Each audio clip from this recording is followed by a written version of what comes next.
body of a bear and the very impressive tail, much like a monkey. Now, with this tail, Teddy is capable of hanging from branches. So down, going down.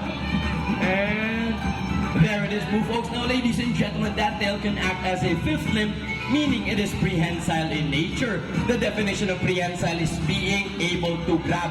So it is just as dexterous as our hands or kasing galing lang ng ating mga kamay po. Now, we will see why they have bears in their names as well next po.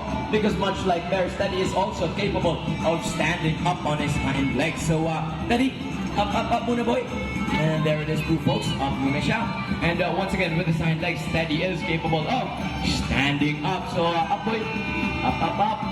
And there it is, ladies and gentlemen. And if you notice, he uses his tail to balance himself as well. Now, trivia time, Pooh, folks. Animals that walk on 4 legs are called quadrupedal. Animals that walk on 2 legs are called bipedal. Now, if pag naka-wheelchair sila, PWD ang tawagan na sila, folks. Now, fun fact pala about bearcats, their poop and their feet actually smells like fresh popcorn.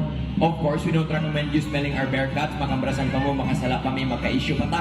Pero we promise you, their poop and their feet actually smells like fresh popcorn. So they are very pleasant smelling animals. Now, Kuya Siren, ano yung pinapakain mo?